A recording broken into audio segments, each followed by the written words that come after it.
secondes, là. Ok, attention, c'est parti. Bon, tout le monde essayer de former un demi-cercle pour qu'on puisse s'écouter et se comprendre, parce que bon, on n'est pas nombreux, et puis c'est ça, on aimerait ça s'entendre. Donc, bienvenue à la 26e vigile mars 2011. Donc, dans 2 jours, qui va être le 26 septembre, ça va faire exactement 6 mois qu'à chaque samedi, 14h, on est ici et on se réunit pour échanger, discuter, proposer des solutions, des actions. On se rencontre, on exprime notre opinion. Et donc c'est ça, ce serait la 26e qui serait la célébration officielle de notre 6 mois. Et donc j'aimerais ça. Bon, j'avais invité tout le monde, j'avais envoyé des courriels à tout le monde pour dire venez faire votre tour là, pour vous rappeler que vous avez participé à la vigile et que bon, il n'y a pas beaucoup d'anciens qui sont ici, mais c'est pas plus grave que ça. Il y en a qui sont là, des irréductibles, dont lui là. Hein? Mon nom c'est Thierry Vincent. Bonjour. Que je lui parle sans arrêt, que je lui parle sans arrêt, mais que pour une raison que je comprends pas, j'ai oublié. Et puis c'est ça, donc félicitons-nous d'être ici depuis 6 mois. Je trouve que c'est un bel effort d'occuper ce territoire, de se créer un espace public, de sortir de son confort à la maison devant un ordinateur et de se voir et de discuter. Et donc c'est ça, c'est la création de ces vigiles-là, ben ça a germé ça dans le bout du mois de janvier 2011. Il y a eu beaucoup de discussions avec Sylvain Racine, qui avait parti un genre de blog qui s'appelait Virgile Bougie. Vigile Bougie, je crois? Vigile Bougie. Vigile Bougie. Et puis c'est ça. Et ça a donné, ça a incité des gens à se retrouver devant le bureau de Jean Charest. Donc on a M. Daniel Leroy qui est ici, qui était à Montréal le 22 janvier. Et puis bon, pour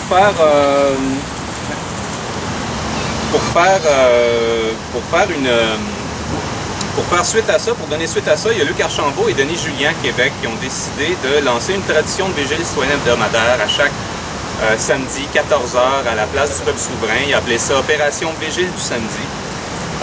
Et puis à partir de là, nous, on s'est inspiré de l'initiative. Il y a des gens du Moulin en Parole qui se sont inspirés de l'initiative et qui ont parti la vigile mars 2011.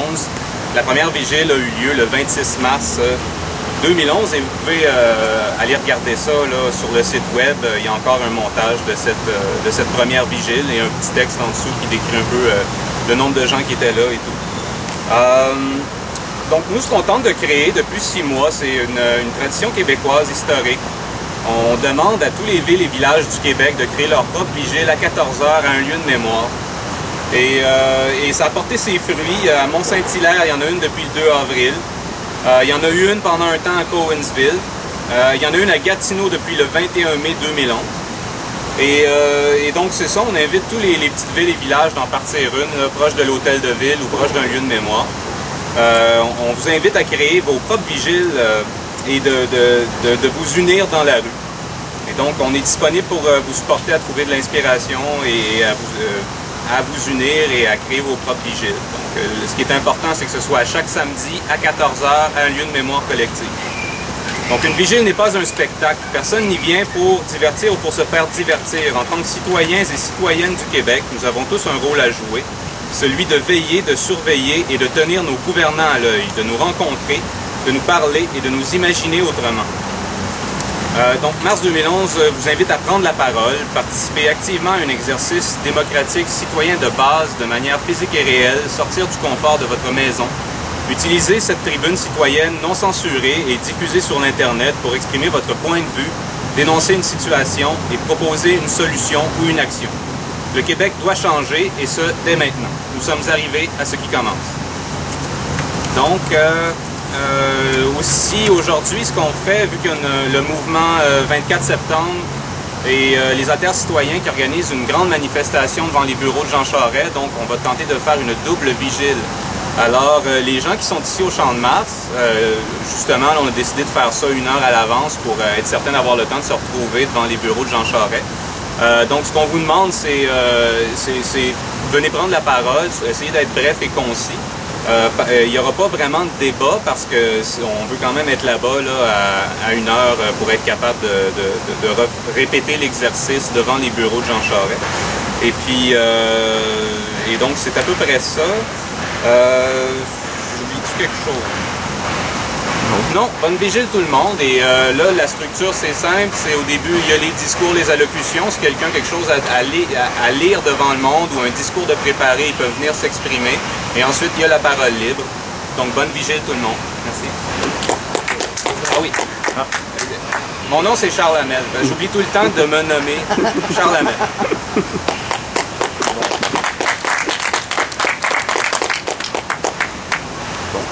Il y a des gens qui ont des choses.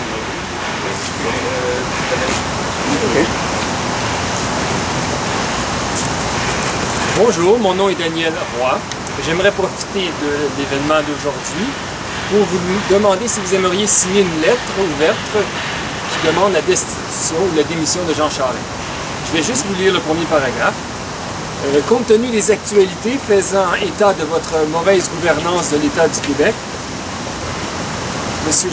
John James Charest, dont une liste non exhaustive apparaît ci-dessous, votre gouvernement est passible de ce que prévoit la loi et la démocratie en cas de trahison envers l'électorat et la nation québécoise, et ainsi du non-respect de votre serment de loyauté envers le peuple québécois. Nous réclamons votre destitution et la dissolution de votre gouvernement pour que soient déclenchées de nouvelles élections au Québec. Ici, vous avez 100 raisons pourquoi, dont la corruption dans ce gouvernement. Tu peux en lire une coupe si ça te tente. Oh, je pourrais juste vous en lire peut-être une au hasard. Là, la première, c'est la perte de 40 milliards de dollars à la Caisse de dépôt et de placement pour avoir changé la politique d'investissement. La deuxième, la troisième, c'est les contrats sans appel d'offres. Le cinquième, c'est scandale dans les garderies, etc., etc., etc. Il y en a 101 raisons. Et puis, il y a déjà plus de 200 personnes qui ont signé. Alors, si vous voulez signer, vous êtes bienvenus de venir me voir, je vais vous faire signer. Voilà. Bravo!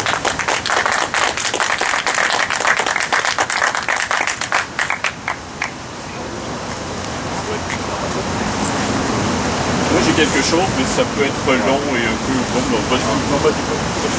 Vas-y d'abord.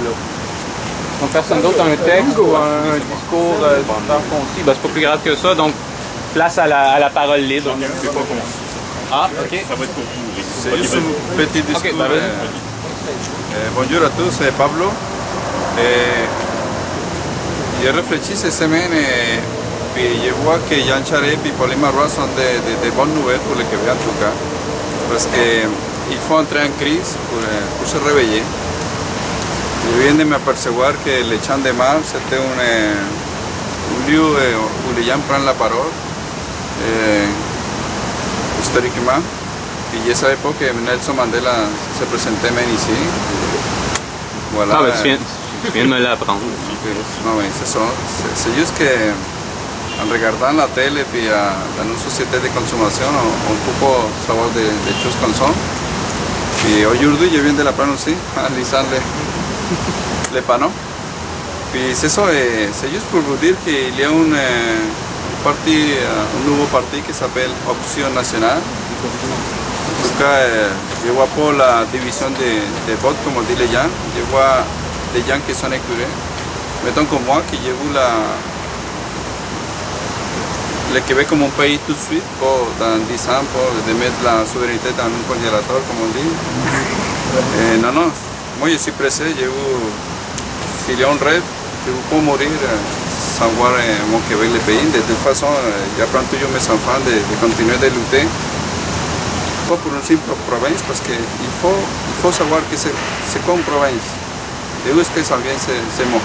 Oui. Ok, c'est ça. Et moi, j'utilise ce mot ici, j'ai fait les sections parce que moi, je n'aurais jamais utilisé, j'utilise toujours mon pays, ma nation. Aujourd'hui, je l'utilise pour enseigner les gens qu'une province, ça veut dire le territoire conquis par quelqu'un. Alors, je suis désolé, mais si vous voulez continuer de vivre dans une province, c'est pas de problème. Moi, j'enseigne mes enfants de continuer de lutter pour une nation, pour un pays. Puis, on a vu cette semaine avant faire une déclaration devant la ONU. Pourquoi pas on le fait pas, mettons, dans la prochaine référendum qu'on va gagner, on fait ça devant la ONU. Puis j'ai profité de l'occasion pour critiquer Barack Obama. Si Barack Obama m'écoute, je dis de remettre son prix de la paix, première chose. Puis deuxième chose, de ne pas se présenter aux prochaines élections parce que de toute façon il ne va pas gagner, mais il a raté l'histoire. Il a eu la chance. C'est ça, il y a des hommes qui il y a une vision qui ne rate pas cette chance. Je pense que je comprends maintenant pour la mort de René Lévesque. Il a eu sa vision, il a eu de devenir un pays, mais c'est ça, il est mort. Mais il n'a pas raté l'histoire. Je pense que c'est le peuple qui l'a donné le don, mais c'est une autre histoire. Mais c'est juste pour vous dire que Barack Obama a manqué cette partie de l'histoire. Okay, c'est ça, c'est tout que je voulais dire. Merci.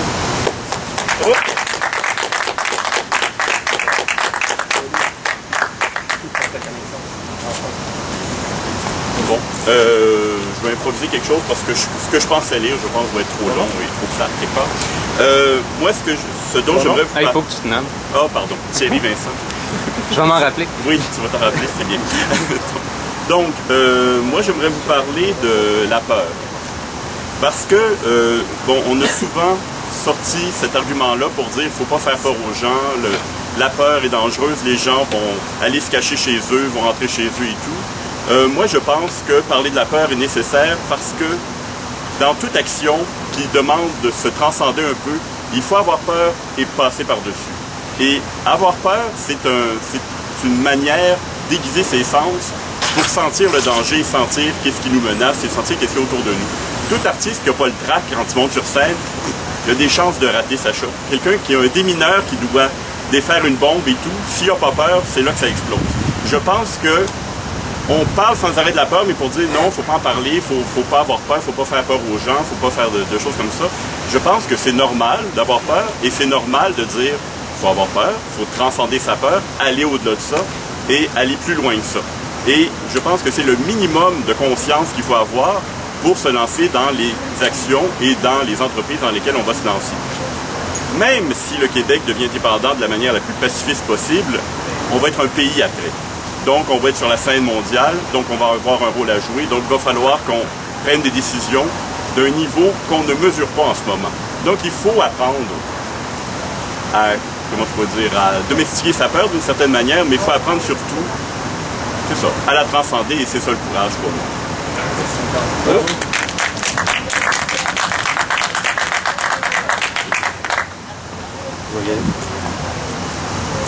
Mon nom, c'est Denis Raté. Mon nom, c'est Denis Raté et je suis militant pour l'indépendance du Québec.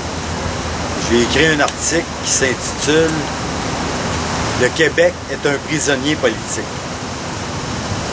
Là-dedans, je décris, depuis qu'on a les preuves concrètes du vol du dernier référendum, malgré la tricherie, malgré le rajout de 217 000 noms sur la liste des votants, dont plusieurs étaient à l'extérieur du Québec, les adresses, et qu'on n'a jamais retrouvées. Malgré l'accueil de citoyenneté, les étampes d'accorder la citoyenneté à un rythme très, très rapide, en autant qu'ils votaient non. Malgré tout ça, malgré qu'on a su aussi l'infiltration du mouvement du FLQ par la GRC, la guerre secrète qu'a menée tout le gouvernement fédéral avec la GRC contre le mouvement indépendantiste, on n'a pas assez proche de le gagner par 25 000 voix. Ça, c'est malgré toute la triche. En plus de ça, il y a eu tellement de désinformation. Le gouvernement Charest fait rien pour la langue. Zéro. Les ministres responsables de l'Office de la langue française, de ceux-là responsables, ils ont toute la tête dans le sable jusqu'au cou. Ils nous disent que ça va bien. on les intègre, nos immigrants, il n'y a pas de problème.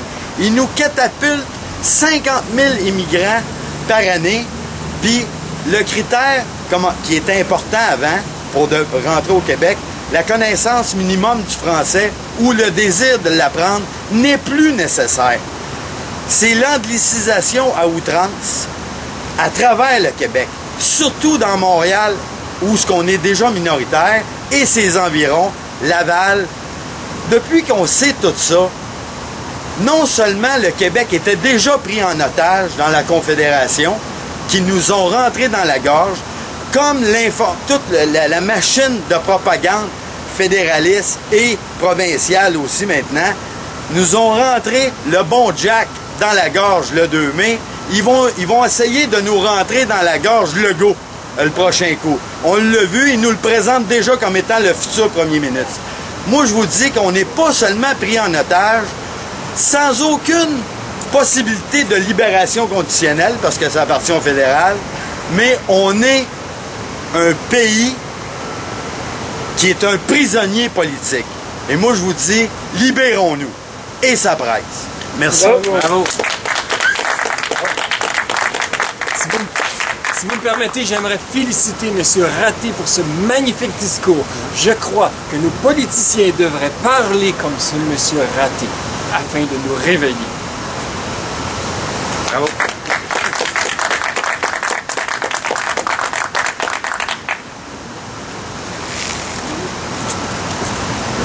Oui, j'avais oublié, c'était pour ajouter un peu à Thierry ce qu'il a dit. Là, finalement, je pense qu'on va être en mesure d'intervenir avec ce que les autres gens ont dit. Là. On va avoir le temps parce que, bon, est-ce qu'il y a d'autres gens qui veulent juste prendre la parole libre, s'exprimer et tout ça, ou parce qu'on peut intervenir, là, on peut échanger et tout. Donc c'est ça, moi c'est vraiment pour Thierry qui parle de la peur et tout ça. Et puis c'est ça que j'oubliais de parler tantôt. Il est arrivé un événement la semaine passée. Le régiment Maisonneuve est venu ici pour une cérémonie de la remise des clés de la ville. Et ce qui est arrivé au début, c'est que Thierry a soulevé une question et puis il m'a dit c'est bien beau les gens qui sont au courant de qu'est-ce qui est légal et qu'est-ce qui n'est pas légal. Mais il faudrait quand même que tous les participants qui sont ici et tout ça soient au courant un peu de comment réagir quand ce genre de situation arrive. Donc, peut-être pas aujourd'hui parce que Réal n'est pas là, peut-être un autre moment, ou peut-être qu'il y a quelqu'un qui s'y connaît beaucoup en loi et en logistique de comment réagir quand une situation comme ça se présente. Mais éventuellement, là, dans les prochaines vigiles, il va y avoir quelqu'un qui va s'exprimer et qui va dire un peu... disons, comment se comporter, parce qu'il y a des choses qu'on peut faire, des choses qu'on peut pas faire, qui sont illégales, qui peuvent nous mettre dans le trouble, si on veut. Donc, peut-être juste savoir jusqu'où un militaire peut aller, jusqu'où un militaire peut intervenir et comment nous positionner, parce que, bon, ce que j'ai cru comprendre, c'est que les militaires ont avancé ici et puis ils ont arrêté la cérémonie ici. Mais qu'est-ce qu'on aurait fait s'ils avaient décidé d'avancer, s'ils avaient décidé de traverser, comment qu'on aurait dû réagir?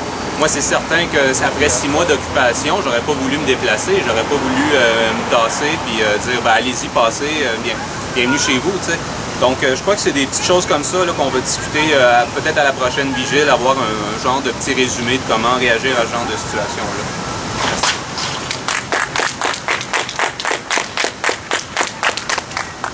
Sur la peur, je sais pas, jamais je mets sur les conséquences. Je pense que si on cherche la liberté, il faut donner même la vie si c'est possible. C'est ce que je voulais dire. Comment? C'est ce que je voulais... Pour aimer la vie?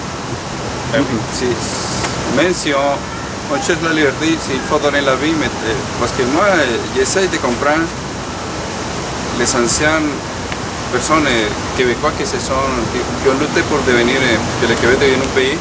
Je ne pense pas que Joseph Papineau a pensé, je vais perdre la vie si je fais ça. Jamais on calculé les risques. Moi, c'est mon opinion personnelle. Chaque fois que j'essaie de faire quelque chose, jamais je dis est-ce que je vais aller en prison pour ça. Non, c'est le prix pour payer pour avoir la liberté. Ouais. Moi, je respecte les Yankees. Okay? De toute façon, pour moi, c'était quelque chose, un égoïste à quelque part, parce que je ne veux pas aller en prison pour ça. c'est comme moi, je me suis mis en avant de la, comment est-ce qu'on appelle ça, la parade, parce que j'ai pas vu le drapeau québécois, c'est juste ça. Et si je vois le drapeau québécois, mais je fais partie de la parade, mais c'est ça que je voulais, apporter mon drapeau de Québec, a fait la guerre. Si on a devenu un pays, c'est le Québec à l'intérieur aussi. Merci, bravo.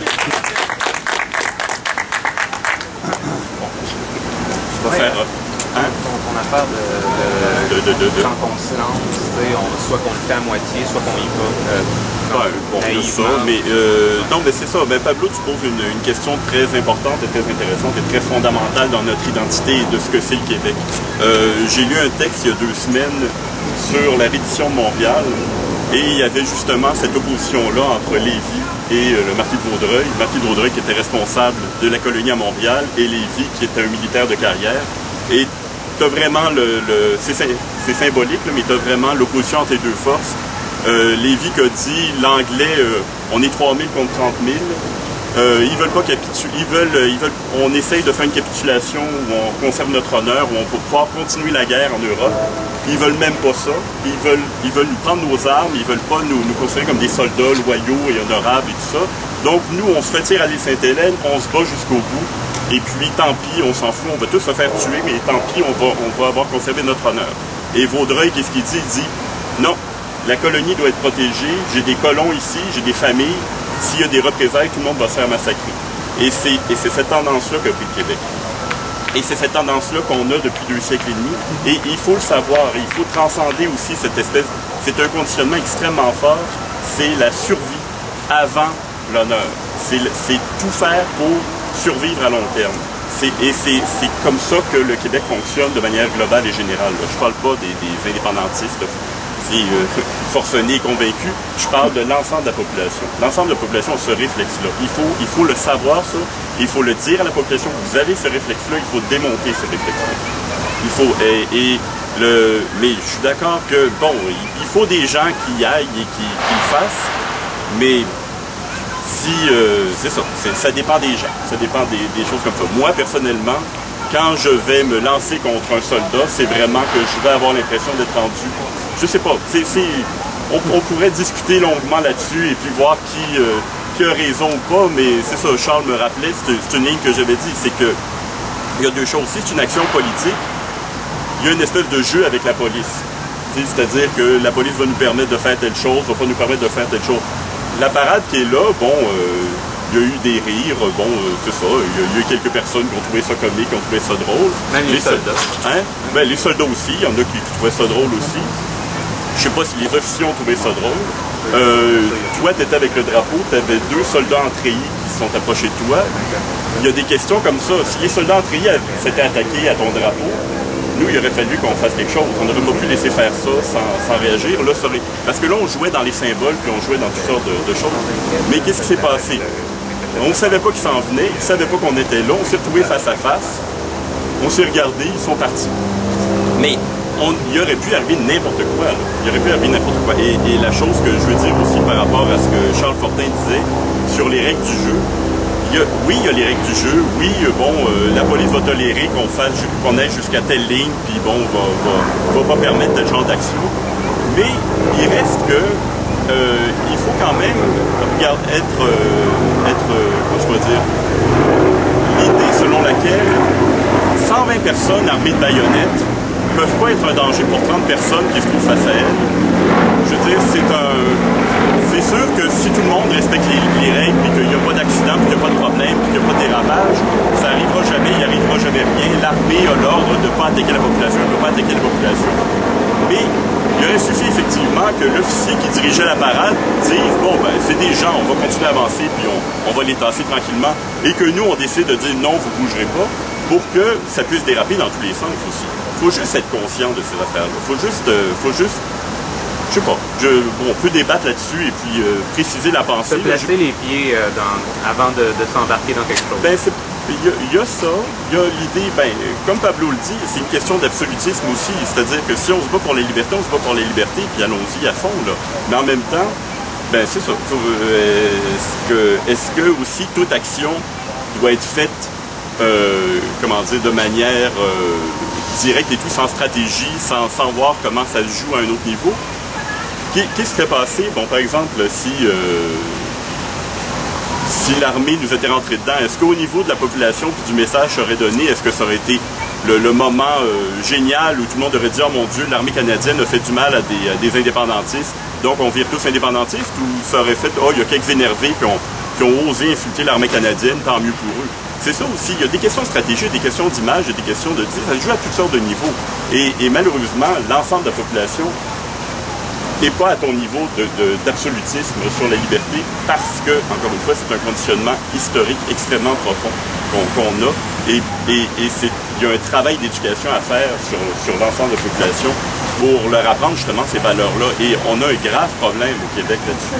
On est très lobotomisé, on est très déshistorisé, si je puis dire. C'est-à-dire on ne connaît pas notre histoire. Et si on la connaissait plus, et moi j'avais des professeurs d'histoire au secondaire, on a eu une année, c'est entre le primaire et le cégep, bon, à l'école, on a eu une année d'histoire du Québec et du Canada seulement. Et tous les profs d'histoire étaient férocement indépendantistes. Et comme me disait un ami à l'époque, il dit, tu peux pas être prof d'histoire au Québec sans être indépendantiste. Plus tu connais, plus tu as d'informations, plus tu deviens indépendantiste. Mais c'est ça, mais il faut tenir compte du fait qu'on a une population qui est férocement désinformée. Qui est totalement désinformée. Il y en a qui veulent rajouter là-dessus. Moi, je vais rajouter un petit quelque chose. Oui. La peur, c'est un argument dont les adversaires de l'indépendance se sont toujours servis à outrance. Je me rappelle quand le monde avait voté non en 80 avec la menace. C'est parce que Pierre Bourgault a écrit un livre qui s'appelle Maintenant ou jamais, où dans ce livre-là, il y a une couple de pages qui parle des questions qui seraient importantes de répondre avant de faire l'indépendance. Et je vais vous en donner quelques-unes de mémoire. Admettons qu'on devient un pays demain matin, il faut s'assurer que ceux-là qui attendent le chèque d'assurance chômage les aillent. Il faut s'assurer que ceux-là qui attendent le chèque de pension de vieillesse les aillent. Et ça, il va falloir répondre à ça dans l'immédiat. C'est pas un mois plus tard qu'on va commencer à y penser. Le monde attend après ça pour vivre. Et ça, je te donne juste ça. Il parlait aussi de l'armée. Qu'est-ce qui se passe avec l'armée canadienne? Qu'est-ce qui se passe avec les fonctionnaires fédéraux qui vont sûrement, il y en a qui vont démissionner là-dedans. Fait que c'est des questions qu'il faudrait s'arrêter. Je me rappelle même pas que le PQ a fait une étude là-dessus. Je le sais pas. Je veux pas parler au travers de mon chapeau. Mais je dis, la peur, là, ils ont sorti des hospices en chaise roulante sur le soluté en leur disant, vous aurez plus vos chèques de pension. Si ça aurait été débattu un peu avant, cet argument-là n'aurait pas tenu. Alors, il faut combattre la peur. La seule manière, c'est par l'information. Informons, puis renseignons-nous, c'est notre devoir de citoyen. On peut pas arriver désinformé, je le sais pas trop, on verra ça mais qu'on soit rendu là, on traversera le pont mais qu'on soit rendu au pont, attendons donc comment il a dit ça, les conditions gagnantes. Hein? On s'est fait empisseter. Claude Morin, celui, malheureusement, dont René Lévesque a fait son bras droit, c'est lui qui a inventé, qui a forgé la question à 2 pièces et demie, qui a fourré tout le monde, où ce qu'un oui voulait dire un non, puis un non voulait dire un oui, puis un préambule de questions de 3 paragraphes, dicté probablement par la GRC.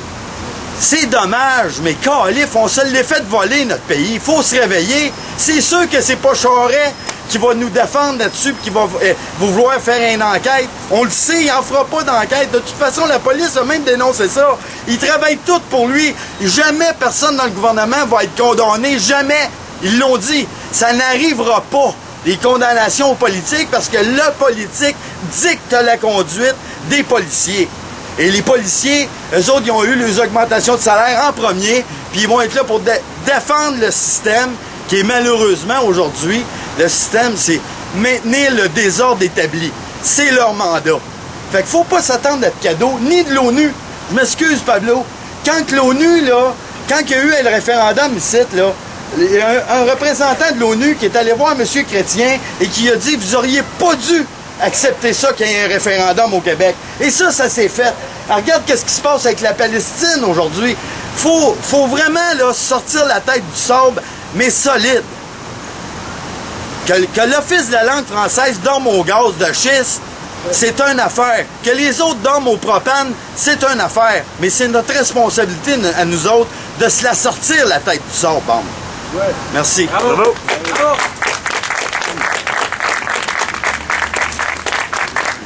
Thierry Vincent encore, je ne peux que renchérir là-dessus. Et la démarche, en fait, c'est qu'il faut, commencer par s'éduquer en tant que citoyen. Deux, il faut reprendre le contrôle des institutions démocratiques. Il faut aller voter, comme je l'ai dit il y a une semaine, je pense, c'était la semaine dernière. Aux élections de 2008, tous ceux qui n'ont pas voté avaient voté pour un parti X, on va dire.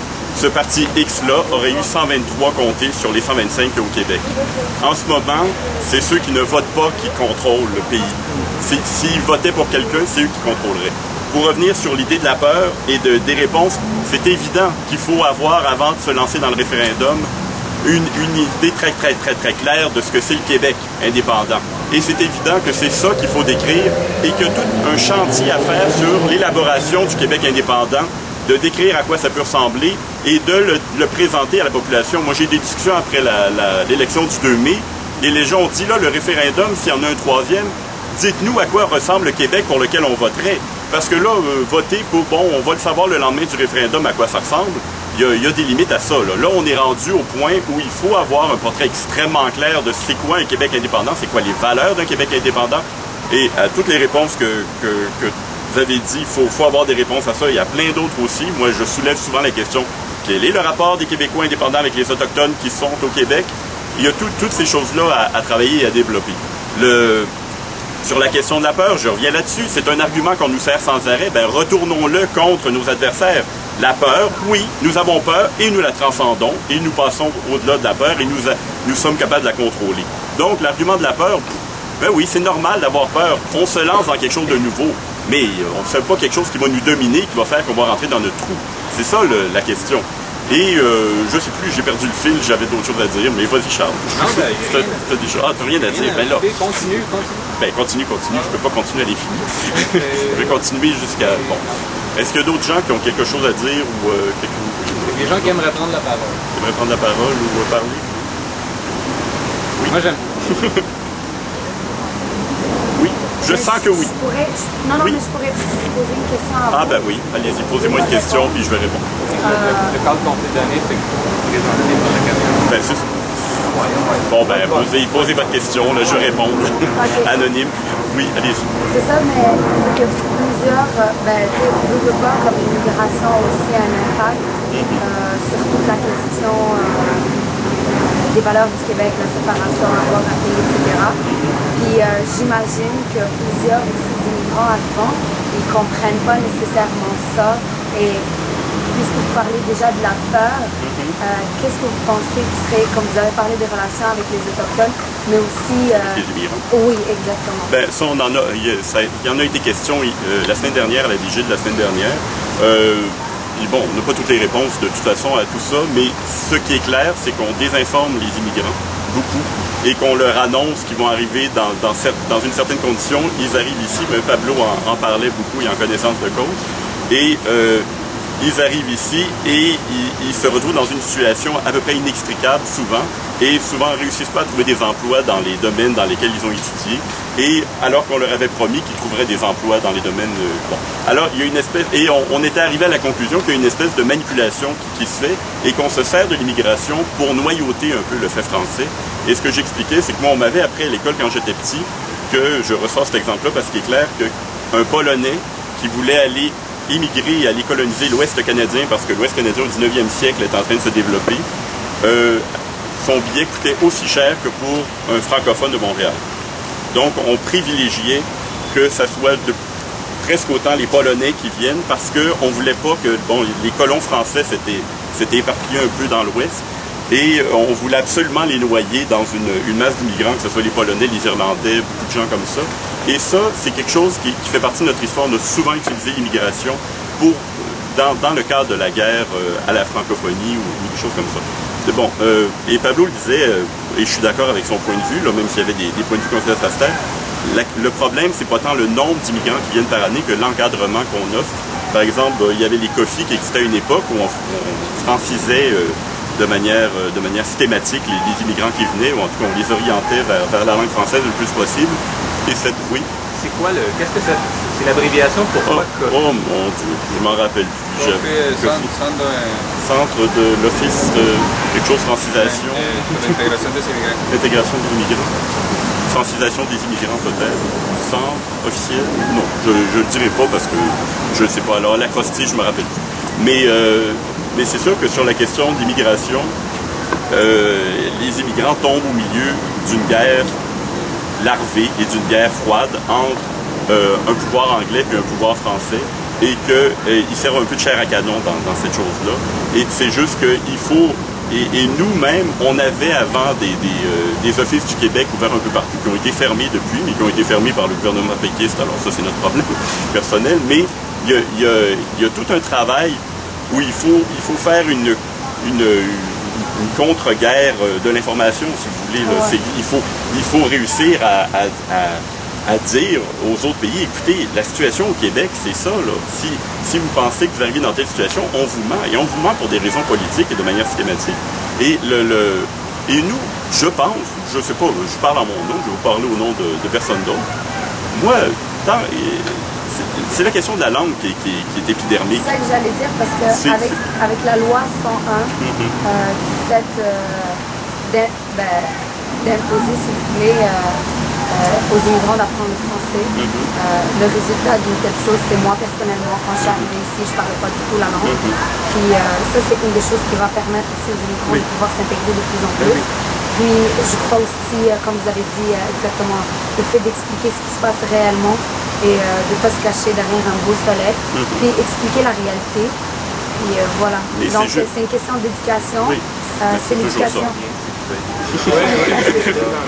Mais voilà, donc... Mais c'est-à-dire que le problème, c'est que c'est une question d'éducation, mais c'est une question d'éducation contre des organismes qui ont pignon sur rue dans d'autres pays. Et nous, on n'a pas pignon sur rue dans d'autres pays. Donc, il faut réussir à trouver des moyens. Et c'est le fait aussi, qui est très clair, c'est que les francophones sont économiquement, bon, il y a quelques... On n'a pas le gros bout du bâton. Là. Donc, il y a tout cet argument-là aussi joue. Et il y a la question de la fierté aussi. Et ça, c'est aussi une question de...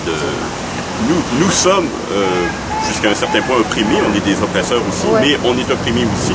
Et je pense que ça brise l'élément de séduction qu'on pourrait avoir aussi pour les immigrants. C'est bien être québécois, c'est tout ça. Les immigrants rentrent dans un mécanisme, sont pris un peu entre l'arbre et l'écorce. En tout cas, moi, c'est mon point de vue sur la question. Oui. Je voulais juste dire que c'est l'abréviation, c'est Centre d'orientation et de formation des immigrants. Okay. Alors, est-ce que ça répond à votre question? Oui, merci. Ça fait rien. Ajouter quelque chose? Oui, vas-y. Oui. Moi, je suis de franc-parleur. Moi, il faut contourner les choses. Nous, les immigrés, on est des idiotes utiles. Des idiotes utiles pour les fédéraux. Okay? Moi, je ne crois pas à l'immigration. C'est quoi l'immigration pour le Québec? L'immigration pour le Québec, c'est pour devenir notre pays en décadence économique et culturellement. Sauf qu'il y a un double problème. Moi, dans mon cas personnel, moi j'ai quitté ma communauté de quelques amis colombiens, mais pour m'intégrer, j'ai quitté même l'église. Une église, et puis moi je reste toujours depuis 10 ans dans la région, même s'ils m'ont donné l'opportunité de venir ici à vivre à Montréal. Moi je me suis dit non, je m'excuse, mais c'est là-bas que je suis venu ici pour trouver la tranquillité. Moi j'étais un Colombien en soif de liberté. Je ne sais pas pour les autres immigrés, mais je pense que la plupart des immigrés qui arrivent ici, c'est parce qu'on veut un changement. Il faut faire la différence entre un immigré et une personne qui visite un pays, un touriste. Voilà. Puis, il y a on peut dire une guerre entre les Québécois et les immigrés. Mais les vrais faut cibler les vrais méchants. Les méchants, c'est Charest, c'est Harper, c'est ça. Moi, je crois dans un pays, mais je ne pense pas qu'il soit possible si on ne met pas les immigrés et les autochtones dans cette référendum, dans cette histoire, dans cette bataille. Puis il y a une chose que jamais, pour moi, jamais je vais pardonner à M. Parizeau, c'est lorsqu'il a dit que c'est grâce à vote ethnique qu'on a perdu le référendum. L'argent et le vote ethnique. Oui. À cause de l'argent, oui, mais le vote ethnique, je m'excuse, c'est pas ça qui a tué le référendum. Okay? Puis le prochain référendum, on va mettre les immigrés aussi. Parce que regarde, on fait partie de cette société.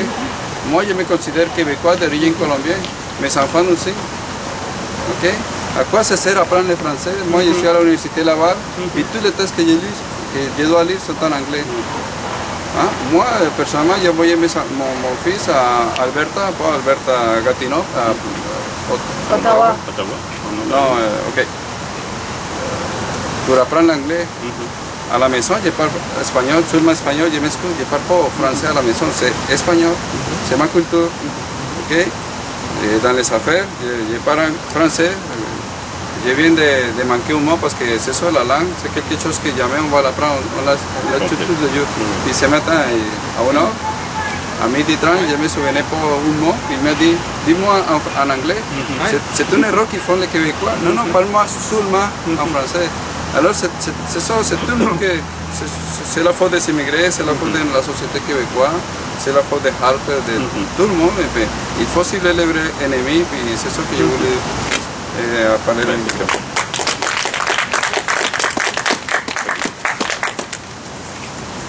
Oui, il faut que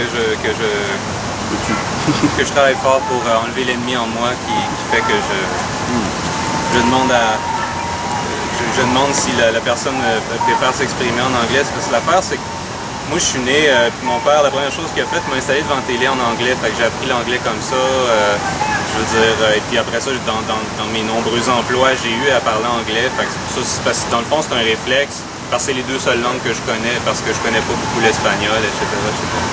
Mais je voulais revenir avec le truc du vote ethnique de Parizeau. Je pense que c'est quelque chose qu'il faut répéter tout le temps, là, parce que les gens l'oublient ou les gens ne comprennent pas trop cette situation-là. Ce que Parizeau parlait, le vote ethnique, il parlait de certaines communautés ethniques dans certains comtés à Montréal. Et puis moi, là, regardez, je ne commencerai pas à aller mettre ma tête, à aller faire l'autruche. Il y a certaines communautés qui se concertent et qui s'arrangent pour voter à un pourcentage là, à 95%, 99% pratiquement, pour les libéraux. Et puis ça a été... Et puis bon, je veux pas passer pour un raciste ou quoi que ce soit, mais je vais nommer les communautés. Parce que j'ai travaillé dans ce domaine-là et bon, c'est les communautés de Montréal. Communautés italiennes, communautés grecques, communautés portugaises, les communautés juives. Et donc c'est ça que M. Parizeau voulait signifier. Et ça a été mal compris par la population et en plus de ça, ça a été repris par les médias comme quoi qu'on parlait du vote ethnique en général. Moi, je serais plutôt prêt à blâmer l'argent, le vote ethnique et aussi le vote québécois. Là. Je veux dire, il y a des comtés dans le bout de Lévis et dans le bout de Québec qui ont tous voté non, là, et en grande majorité en plus de ça. Et je veux dire, il faut quand même parler de nous autres là aussi. Là. On n'a pas tous voté oui. Là. Il y a un paquet de régions qui ont tous voté non. Et donc ça, on l'a oublié. Je veux dire, Parizeau ne l'a jamais nommé. Mais c'est ça, c'est juste pour préciser ça, parce que je pense qu'on ne le précise jamais assez, ce fait-là. Et lorsqu'on regarde les élections américaines, lorsqu'on regarde les médias qui parlent des élections américaines, je veux dire, personne ne se cache pour parler du vote ethnique, personne ne se cache pour parler du vote hispanophone, hispanique, noir et tout ça. Il n'y a pas de... les gens en parlent librement dans les médias et ont le souci, disons, sociologique des choses, et démographique des choses, et aiment ça catégoriser et tout ça, tu sais, mais les gens ne sont pas gênés d'en parler là-bas, que ce soit en bien ou en mal, c'est un fait démographique et sociologique. Et donc, ce qui s'est passé, c'est ça, je veux dire. Et par après, ça revient un peu à la même chose. Mais ce qu'il faut comprendre aussi, il faut aller plus loin que ça. Il faut dire qu'il faut aller historique dans l'histoire. Et puis, il faut s'apercevoir de toute l'histoire de l'immigration des Italiens au Canada. Et puis, qu'est-ce qui s'est passé dans le temps de Saint-Léonard en 1950, le quartier Saint-Léonard. Et puis, toutes ces choses-là. Et puis, de comprendre les accords que le gouvernement du Canada a pris avec les immigrants italiens dans les années 20 et tout ça, sur les chemins de fer et tout ça, la transition des Italiens immigrants qui étaient catholiques au début, qui sont devenus protestants, qui sont mis à parler anglais dans les années 70, tu sais, de comprendre tout ce contexte socio-démographique-là bon, c'est beaucoup de travail, et puis Parizeau, lui, il fait juste arriver en avant, puis il dissolve le vote ethnique et l'argent. Je veux dire, je crois qu'il y a un travail de recherche à faire que les médias n'ont pas fait, et qu'il y a de l'analyse à faire là-dessus, et il y a beaucoup de compréhension de ce que lui a voulu signifier. Et je crois qu'il a passé beaucoup de temps à être obligé de justifier ce qu'il a dit, et pourtant, il s'est toujours retenu d'expliquer que c'était ça qu'il voulait signifier, et puis ben c'est ça, je le répète. C'était bon pour ses adversaires, il avait peut-être pris un verre de trop, puis il a passé si près, il était frustré. Le cadre qu'on s'est donné. Il était frustré. Votre nom? Sylvain Duchesne. Et il a laissé sortir ça, là, comme ça. Et c'était vrai, mais c'était pas politiquement correct. Et le nationalisme, nécessairement, ça fait peur à beaucoup de monde parce que ça fait rapport à la race et l'origine ethnique et tu sais, c'est associé, ça fait peur à beaucoup d'immigrants, ça, tandis que le Canada, c'est comment est-ce qu'on appelle ça? Multiculturalisme. Chacun peut être dans sa petite bulle et rester dans sa... Alors, les immigrants, nécessairement, sont attirés par ça. Ils sont attirés aussi par l'argent. C'est sûr qu'ils ne viennent pas dans le Nord et ne quittent pas des pays de pauvreté pour tirer le diable par la queue. Là. Alors, c'est pas eux qui vont être en avant des barricades, je pense pas. Certains, oui. C'est sûr qu'il y a des exceptions qui confirment la règle. Mais c'est pas à eux non plus de revendiquer... je veux dire, ils peuvent embarquer dans le... Mais quoi qu'il y a beaucoup d'immigrants qui se sont fait élire et qui ont porté le drapeau de la souveraineté. Madame Mourani, là, qui est restée une des seules. Makakoto. Et en tout cas, non, mais nous, je veux dire, on attire, c'est sûr, un certain nombre d'immigrants, mais on fait problème peur éternel encore beaucoup. Il faut les convaincre, c'est pas des paroles comme ça qu'on va... Non, mais c'est le problème. On va les attirer, tu sais.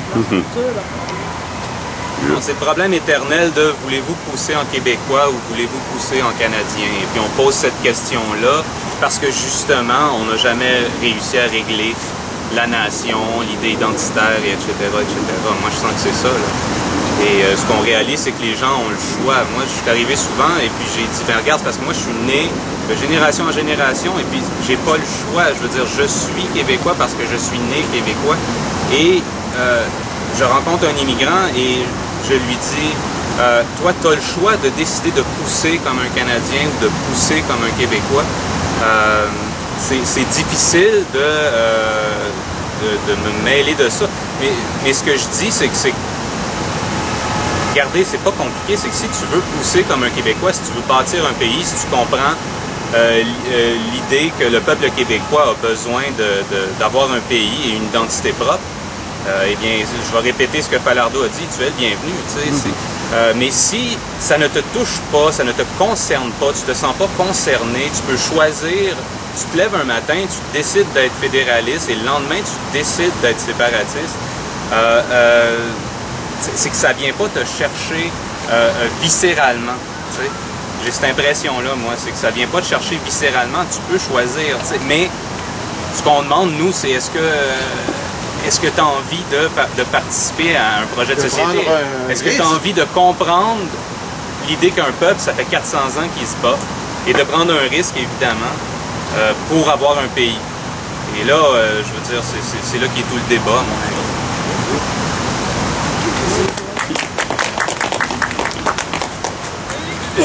Bon, je connaissais pas le sujet, là, je savais pas que c'est l'immigration, mais j'ai quand même le thème de l'argent. Pas ton nom? L'argent. Présente-toi. Yeah. Ton nom? Gabriel Duchesneau. L'argent. Saleté de la vie, tu me fais broyer d'ennui. Même pas besoin de mentionner la folie. Elle ne sonne pas dans ma parodie. Moi, j'ai juste envie de sacrer mon camp d'ici. L'argent. Toujours l'argent, c'est même plus une question d'entre-gens. Il suffit d'une attitude d'arrogant, puis à long, ça devient fatigant. Puis vivre, ce n'est plus une question de bon sens. Ça me fait peur en même temps, qu'elle me fait vivre et pourtant souffrir. Y a-t-il moyen d'en guérir? Moi, je veux simplement exprimer mon talent. Le voir s'ouvrir, il ne devrait pas être nécessaire d'en souffrir. Je fais mon possible pour grandir. La lune, elle n'existe pas que pour s'enfermer dans sa bulle, mais bien pour se dire qu'on fabule, en perdre ses majuscules dans des périodes de préambule. Je ne veux pas faire l'argent pour crosser les gens. Ça me fait peur et je ne vois pas de lueur de bonheur. Je préférais partir en gambadant fièrement comme un garnement. Ça vaudrait mieux que de finir en schnappant. Et il serait possible en vain d'éviter les firmaments sanglants. Et peut-être même de redevenir aimant. Mais à condition de ne pas toucher à cette saleté d'argent qui mène trop souvent vers le flagrant délit. C'est ça le problème avec l'indépendance. Ce n'est plus une question sociale, c'est devenu une question économique et politique. Il faut reprendre le projet pour la société, comme disait Dalier. Alors, structure pour mon futur. Pour faire mon pays, tenez compte de la structure, des droits sociaux pour mon futur. Et cessez donc de parler d'indépendance incertaine, si ce n'est sans environnement et égalité dans vos veines. Comment accepter ce pays sans armure? L'orientation est pourtant nécessité à nos parures. Et notre avenir en tant que peuple, toujours en quarantaine, replié par cette droiture fédéraliste sans peine. Car moi, j'ai besoin de vivre dans une société sans parjure et d'une liberté qui n'est pas associée qu'à une gravure. J'ai envie de voir des gens heureux qui s'aiment et qui peuvent vivre sans trop de haine. Mais pour ce faire, il est nécessaire de discuter des structures pour ne pas compenser une domination par une autre abomination. Alors pour ça, il faut marcher. Marcher pour ne pas crever en tant que vrai patriote. On finira tous par crever, mais pourquoi le faire avant de se relever et de vivre ce bonheur, pourtant pas compliqué, mais trop souvent mal expliqué? Marcher pour ne pas crever et se faire berner par ces fédérés à domination et aux multiples facettes du verbe crosser. Il vaut mieux résister et marcher pour ne pas crever. Marche pour ta liberté, sans associé, sans banquier, mais seulement pour exister. Bien que ce dernier verbe semble empiétré, sidéré au nom des exagérés, au nom de ceux qui harcèlent à vouloir tout contrôler pour nous assimiler afin de mieux nous dominer. Le pouvoir au peuple, l'indépendance.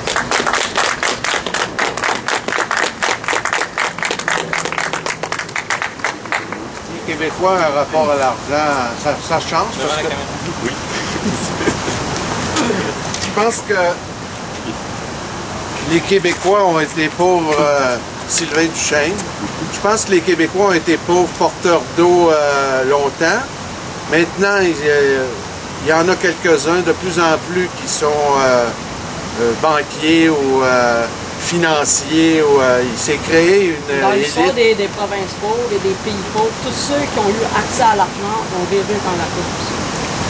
Oui, malheureusement, le pouvoir corrompt et les élites ils veulent en avoir toujours plus. Mais on ne peut pas faire l'économie de l'économie, c'est-à-dire de l'argent.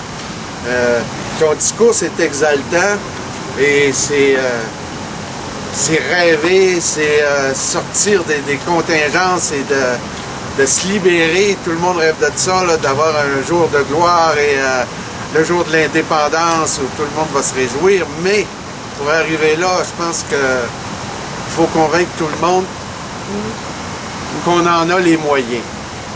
Parce que qu'est-ce qu'ils ont fait, les adversaires, là? Ils nous ont dit qu'ils ont fait peur à tout le monde. En 80, ils ont fait peur aux âgés en disant qu'ils allaient perdre leur pension. Ils ont parti avec les camions de la Bring qui sont en allée. Ça a fait peur, ça. Ça a découragé. Et alors, on n'a plus peur pour rien. La solution, c'est de s'allier, c'est le pouvoir citoyen. Mettons l'exemple des grèves. quand il y a des grèves syndicales, que c'est lié par que c'est enlevé par des lois spéciales. Là, tout le monde a peur parce qu'ils disent qu'il va y avoir 5 000 $ dans le monde. Mais si on était à 100 000 dans la rue, là, je pense pas qu'ils donneraient 5 000 $ dans le monde à 100 000 personnes, puis là, on gagnerait. Le pouvoir du peuple est supérieur à celui de l'argent. Oui, d'accord. Mais il est où le peuple, là? Il n'est pas dans la rue de ce temps-ci. Il est bien trop, je dirais, peut-être apathique ou confortable. Il est pas assez mal, là, pour réagir à un discours comme tu fais. Il est pas assez... il souffre pas assez, puis il se rend... Il est trop conciliant, il est trop endormi ou bercé par toutes sortes de discours un peu... endormant là, et confortable. Là. Il veut se faire promettre toutes sortes de choses. Puis il élit des politiciens qui vont le crosser pour être confortable dans le cynisme, je pense, pour dire « Ah, c'est tout pareil, c'est tout pareil au même, c'est tout de la magouille, de la mafia. Moi, je vote même plus. » On le voit, les pourcentages de vote diminuent de plus en plus, les gens sont de plus en plus cyniques. À un moment donné, quand ça va faire assez mal, qu'il va y avoir assez de gens, là ici, ils disent tout le temps, l'écart entre la classe moyenne et la classe des riches ne cesse pas de s'élargir.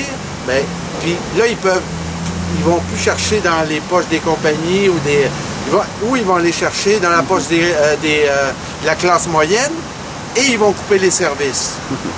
Et là, ça commence à descendre, là.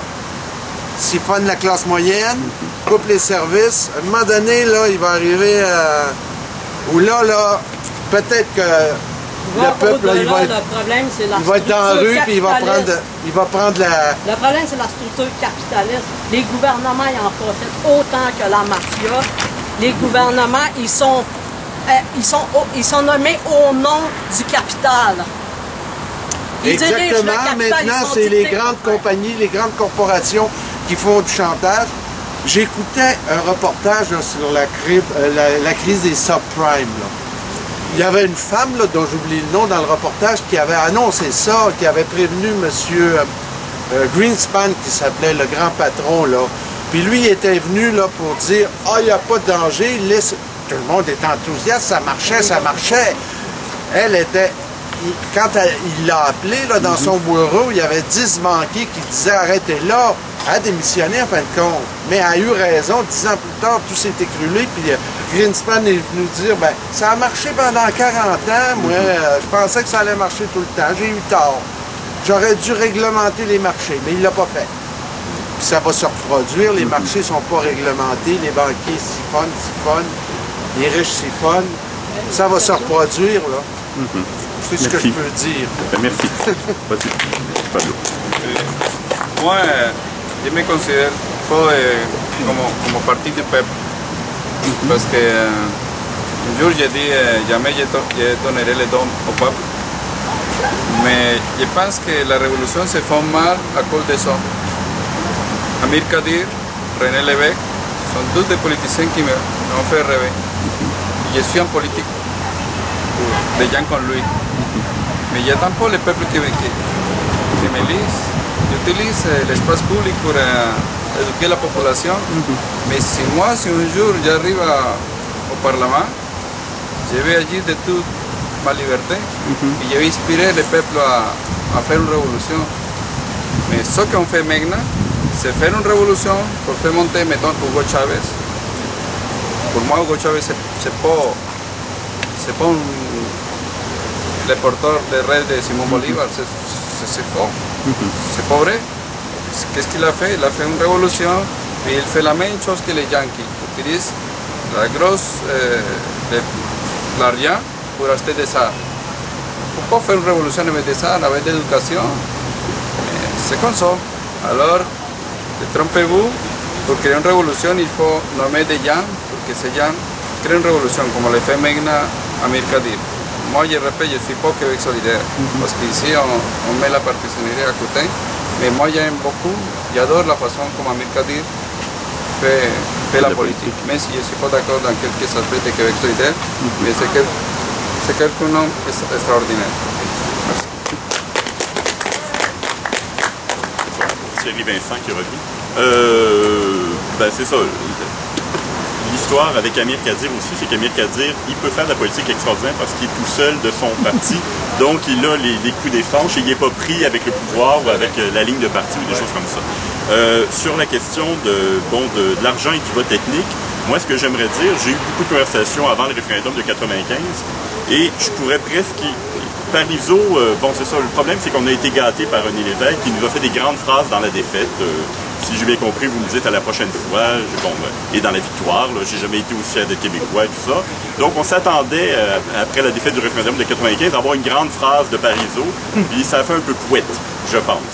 Le problème, c'est que quand Charest, en 2003, nous ressort encore la phrase de Parizeau qui vieille de 8 ans, puis que ça marche, et que Landry a peur de cette phrase-là, au lieu de dire, ben là, ça fait 8 ans, là, change de 10, et que ça marche encore auprès du peuple, là, il y a un problème.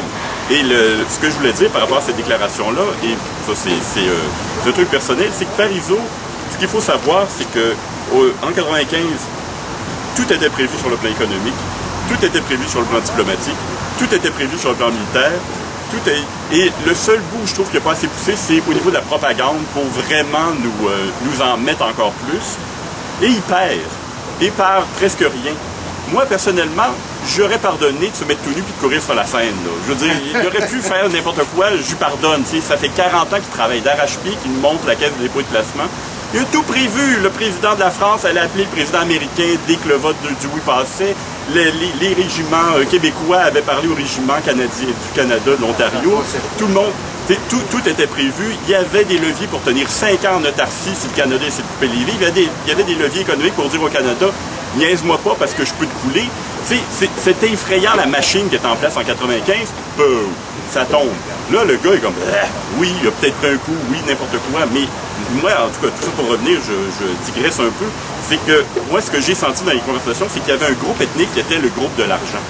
Beaucoup de gens ont dit, votez, j'ai fait mes calculs financiers, ça marche pas. J'ai entendu personne dire, moi, ça fait 2 siècles et demi que mes ancêtres me transmettent une résistance qui est là depuis tout le temps. On parle encore français, on a décidé de ne pas s'assimiler, on a décidé de rester nous-mêmes et tout. On a décidé d'intégrer d'autres personnes dans une espèce de culture qui est notre culture. Pas une personne en 95 m'a parlé de ça, ils ont tous parlé de leur job.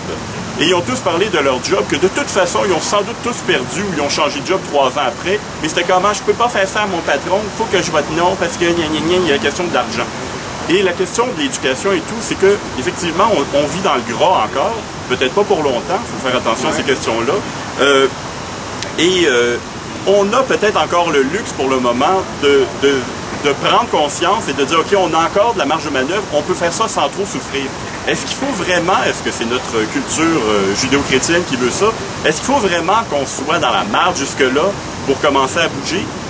On peut-tu juste s'ouvrir les yeux un petit peu et puis commencer à dire, OK, imaginons, extrapolons, regardons un peu qu'est-ce qu'on peut faire comme genre de choses et regardons qu'est-ce qui risque d'arriver. Mais ça, c'est des questions de prise de conscience. Le système capitaliste ne peut pas marcher chez un peuple qui a le moindre soupçon d'intelligence et de culture, selon moi.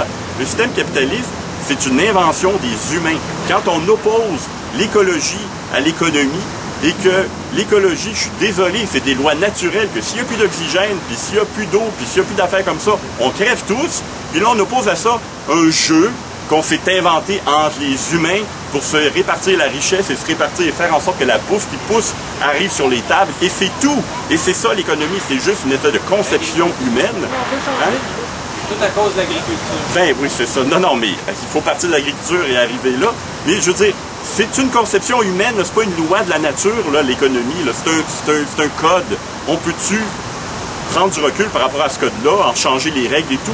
Tout ce qui est important, fondamentalement dans la vie, c'est qu'il y ait de l'oxygène, que la nourriture pousse et qu'on réussisse à distribuer la nourriture jusqu'à tout le monde et que tout le monde soit à l'abri. Ça, c'est les bases.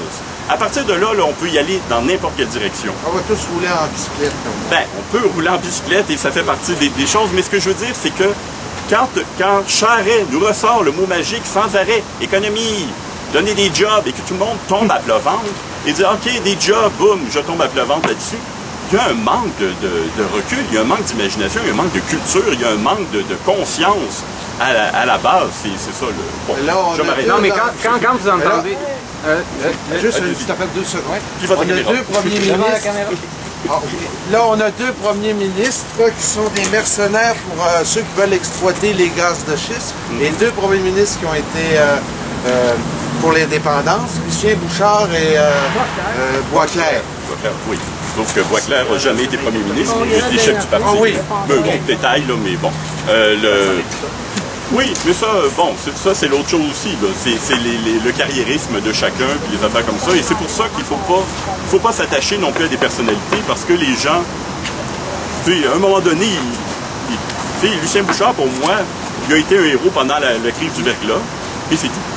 Le reste du temps, je le trouve pas fantastique. Ça n'a pas été ému par son charisme. Parce qu'il était malade. Non. Hein? Même pas. Non, même pas.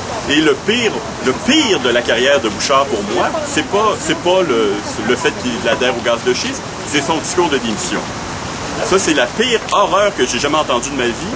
Discours de démission où Lucien Bouchard a dit que le pire crime contre l'humanité qu'il n'y avait jamais eu, attention, et qu'il n'y aura jamais rien de tel dans l'histoire, à tous les points de vue, c'est la Shoah. La Shoah est une chose épouvantable. 6 millions de personnes sont mortes de manière effrayante et épouvantable. Mais d'oser affirmer que jamais dans l'histoire humaine, il y aura pire que ça, c'est quoi ça? C'est quoi ce genre de déclaration-là? Il veut lancer un concours, là? Non, on va essayer de battre la Shoah, on va essayer de faire pire que ça. Puis, faites attention, il y a eu des massacres partout sur la planète aussi. Là. Ce genre d'affirmation-là, et là, c'était autour de l'affaire Michaud et tout ce qu'on veut, pour moi, ça a été... C'est pire qu'un gars qui devient avocat et qui se prend des jobs après. Et puis bon, OK, le cas de Bouchard est entendu pour moi, là, il fait de l'argent, c'est tout. Il va se vendre aux plus offrants, il est avocat, c'est sa job. Celui de Boisclair. C'est un ancien conservateur aussi. Celui de Boisclair, c'est pareil? Ben, Boisclair, avant d'être nommé chef du PQ, il sortait de l'université américaine puis il allait travailler pour une compagnie à Toronto. Puis il a fait « Oups, OK, je veux bifurquer parce qu'on a peut-être besoin de moi au PQ ». Mais lui aussi, il a une carrière dans les affaires, des affaires comme ça. C'est-à-dire, le mouvement indépendantiste, et c'est ça, il faut en être conscient, c'est des gens de toutes les tendances, là, et de tous les gens. Marois? Ben, Madame Barois, parce que c'est encore l'affaire. Est-ce qu'il faut... on peut sortir le code Pélado aussi, c'est ça le problème, là. C'est que, et on peut sortir tous les cas... C'est une femme qui a fait carrière dans la politique, mariée à un grand financier. Oui, mais non, mais c'est ça. On a vu combien de fois ça met son château, là. Oui, bon, il y a la est question, allée dans Charlevoix, dans sa petite cabane. Ben, de mon point de vue, qui n'est que mon point de vue, il y a la question de la Madame Marois, pour moi, elle est un peu aveuglée par le fait qu'elle a la chance d'être la première femme première ministre du Québec. Et qu'elle va tout faire pour historiquement avoir cette place-là, et au détriment de toutes sortes d'autres choses, et que ça l'aveugle un peu. Moi, c'est à peu près la lecture que je peux avoir, mais ma lecture est tout à fait... Je pense qu'elle veut pouvoir avant tout, l'indépendance et je pense qu'elle veut avant tout un rôle dans l'histoire. Je pense qu'elle veut avant tout ouvrir une place dans l'histoire, et elle dit, je suis celle qui fait tous les grands ministères, je suis celle qui historiquement pourrait être la première ministre, la première femme premier ministre, et c'est comme un objectif, elle est tellement à 2 doigts de faire ça qu'elle va faire beaucoup de concessions pour pas échapper ça. Je pense que c'est ça le problème de Mme Marois. Je pense qu'elle a ce rêve-là et que ce rêve-là est en train de lui faire perdre la... Tu ne penses pas qu'elle peut nous amener un pas de plus vers proche? Ben, pas si elle... Si elle prend le pouvoir. Ben, elle n'est même pas première ministre, puis elle a déjà la dictature dans le parti. Ben, c'est pour ça qu'il y a des démissionnements. C'est chose qu'il va réussir, c'est fini avec le Parti québécois. Ça, c'est bien sûr. Mais ça c'est la question. C'est-à-dire que si on veut le pouvoir à tout prix à ce point-là, on finit par se trahir aussi. C'est ce qui est arrivé. Et c'est ça aussi, il faut revenir à ça. Dans le mouvement indépendantiste, s'il y a un mouvement indépendantiste qui se lance dans la politique, il faut qu'il le fasse au détriment de la politique. C'est-à-dire que on va faire l'indépendance. Et c'est pour ça que je pense que l'idée qu'il y a un mouvement populaire indépendantiste qui surveille les politiciens, parce qu'un politicien va toujours être pris dans le jeu électoraliste. C'est toujours le problème qu'il y a d'une certaine manière. Mais il faut dire c'est l'indépendance et la politique va suivre. Le politique va suivre le mouvement indépendantiste. C'est pour ça que je pense qu'il faut que ce soit les gens d'abord qui soient indépendantistes et que les politiciens disent « Oups, si je veux être élu, il faut que j'aille du côté de l'indépendance. » Parce que la population va là. C'est ça qui est à la mode, c'est ça que tout le monde veut. Bon, ben c'est ça que je vais offrir. Les politiciens, il y a une part d'idées, mais il y a une part de jeu nécessaire. Sinon, ils ne sont pas en place. c'est tout un... Le système politique, c'est pas un système pourri, c'est un jeu précis. Mais il faut savoir les limites et les avantages de ce jeu précis-là. L'économie, c'est la même chose. Toutes ces affaires-là, c'est juste qu'il faut savoir comment ces machines-là fonctionnent. Et puis en être conscient et pas s'imaginer que c'est autre chose que ce que c'est. Puis je pense que tout ce brouhaha-là, ou cette... Intervenir, aller devant la caméra. Tout ce brouhaha et cette confusion et ces querelles et tous ces nouveaux partis qu'on veut créer, ça démontre la confusion et qu'on cherche quelque chose, du nouveau.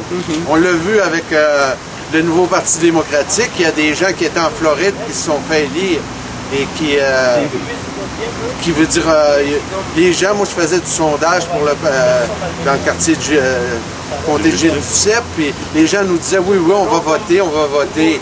Quand est arrivé l'heure de voter, ils ont dû changer d'idée parce que Gilles a perdu. Alors, ils ont été séduits, je sais pas, par Layton, et ils ont vu la nouveauté, la chance de sortir d'un carcan ou d'un cul-de-sac, je sais pas, mais ils savaient plus trop, là. Ils cherchent du nouveau, ils cherchent, je sais pas quoi, là, mais... Je répondre à ça, c'est-à-dire que c'est toujours la même chose, c'est toujours la même équation. Les gens ont voté de manière superficielle, sans se poser de questions. Il y a un des députés bloquistes qui l'a dit et qui a accusé les journalistes de ça. Il dit « Vous ne couvrez que les chefs. » Vous n'avez pas couvert comté par comté, comme ça se faisait dans la tradition politique québécoise, où les gens s'impliquaient dans leur comté, et puis les gens connaissaient leurs députés et savaient pour qui ils votaient. Là, les gens ont voté de manière superficielle, les gens ne sont plus éduqués, ne connaissent plus le jeu politique, ne savent plus c'est quoi les enjeux, les choses du genre, et ils votent comme ils vont au McDo. C'est comme ésotérique, la politique? C'est même pas ésotérique, c'est du consumérisme. Ils votent pour un produit, le produit le mieux emballé, c'est lui qui achète. Point à la ligne. Et c'est ça le grand problème. Le mieux marketé, là? Le mieux, même pas le mieux marketé, celui qui en a le plus frais, le plus beau. Et ça, c'est un autre truc du Québec. Le problème du Québec, c'est qu'il se morcelle au niveau de sa mémoire, au niveau de son histoire. Dès que quelque chose est un peu trop ancien, oh, ça doit plus être bon, ça commence à sentir pourri, il faut changer. Il y a le goût du changement pour le changement aussi. Et ça, c'est une espèce de fuite en avant. Et ça fait partie de l'état de survie des Québécois aussi. Cette espèce de fuite en avant perpétuelle, de changement de couleur. Écoute, ils l'ont dit, les gens ont tous voté à DQ au Québec à un moment donné, puis quelques années plus tard, tout le monde vote à gauche. C'est quoi ça? C'est du camouflage. C'est un animal qui se terre et qui change de couleur pour pas qu'on le voit et qui dit « Vous n'arriverez pas à m'identifier, vous n'arriverez pas à savoir qui je suis vraiment. Je suis à gauche, je suis à droite, je saute. » C'est ça à côté. Mais, et ça, tout ça, c'est instinctif, c'est pas réfléchi. Les gens à qui j'ai parlé, qui ont voté NPD, ont dit « Je sais pas comment t'expliquer pourquoi j'ai voté NPD, mais je pense que c'était la bonne chose à faire. » Il n'y avait aucune réflexion, ça n'était qu'émotif. Donc, c'est une manière superficielle de voir la politique, c'est extrêmement dangereux. Et c'est toujours la même chose. Manque d'éducation, manque d'éducation, manque d'éducation, manque d'éducation, manque d'information, manque de sens critique. Manque d'intérêt, peut-être? Ben, manque d'intérêt, c'est les gens, quand le sol va s'effondrer sous leurs pieds, là, ils vont s'en rendre compte que le manque d'intérêt, ils ont été responsables c'est de leur faute, ça. Ça, il y a une question. Quand on est dans une démocratie, on est un citoyen. Quand on est un citoyen, on a une responsabilité. C'est tout. C'est ça. On a un travail à faire en tant que citoyen parce qu'on est dans une démocratie. Vous voulez dans une dictature, continuez comme ça. Vous aurez plus à vous poser de questions. Tout va aller bien. Vous ne saurez même pas quand vous partez travailler si vous allez rentrer parce que peut-être la police secrète va vous ramasser pour une raison ou pour une autre. Vous voulez des exemples staliniens, des affaires comme ça? OK. Continuez à ne pas voter, vous votez pour la dictature. Ça, c'est mon impression. Ouais. Dire aux gens qui sont pas bons, tu ne feras pas aimer. Bon, donc, tant pis. Là, on est obligé un peu d'arrêter ça. De toute façon, j'avais dit que le débat, la partie débat et intervention allait être écourtée parce qu'on s'en va devant les bureaux de Jean Charest faire une double vigile, c'est-à-dire s'installer devant les bureaux de Jean Charest et lui démontrer notre mécontentement par la parole citoyenne, de la même façon qu'on le fait ici. Donc, on va aller pratiquer un exercice citoyen de base devant les bureaux de Jean Charest, grâce à Claudine des Alters citoyens et tout ça, qui nous a demandé finalement de trouver un moyen là, de donner la parole à tous les gens qui vont être là pour s'exprimer. Alors, ceci termine la vigile de la 26e vigile de 6 mois. Donc, encore une fois, félicitations à tout le monde qui ont participé aux vigiles, qui ont été présents pendant les 6 mois d'occupation. Et puis, ben, comme d'habitude, c'est ça, on clôture la vigile par la lecture de la déclaration de mars 2011. Et puis, bon, moi, j'essaie de faire ça démocratiquement, c'est-à-dire les gens qui sont venus se commettre, qui sont venus s'exprimer devant la caméra au cours des 6 mois, vont pouvoir le faire. Donc, on a Mathieu ici, qui va venir lire la déclaration. Alors, à la semaine prochaine. Donc, la déclaration de mars 2011, nous sommes arrivés à ce qui commence. Lorsqu'un gouvernement élu par le peuple cesse d'agir dans les intérêts de celui-ci, ignore délibérément et obstinément les réclamations légitimes de celui-ci, croyant gagner à l'usure par le mensonge et l'abus de son autorité, ce qu'il ne peut obtenir dans la transparence et l'honnêteté la plus élémentaire, les citoyens et citoyennes de ce peuple ont le devoir et la responsabilité de le destituer. Dans tous les régimes démocratiques du monde, le mécontentement populaire à l'égard d'un gouvernement et de ses politiques peut et doit s'exprimer à l'occasion d'élections périodiques. Le statut équivoque et indéterminé du Québec dans le système fédéral canadien réclame des actions résolument distinctes de la part de ses citoyennes et citoyens. C'est à défaut d'appartenir concrètement, légalement, constitutionnellement au Canada que le Québec peut et doit, en des temps de crise majeure comme ceux que nous traversons, exercer une autorité inédite et sans précédent. En décidant d'agir, de révoquer ceux qui nous gouvernent, malgré toutes les réserves que commande une démocratie que nous estimons et respectons plus que tout, le Québec fonde par le fait même son indivisible appartenance, une et inaliénable, laquelle s'inscrit dans les limites historiquement et politiquement reconnues de son territoire. Nous sommes arrivés à ce qui commence.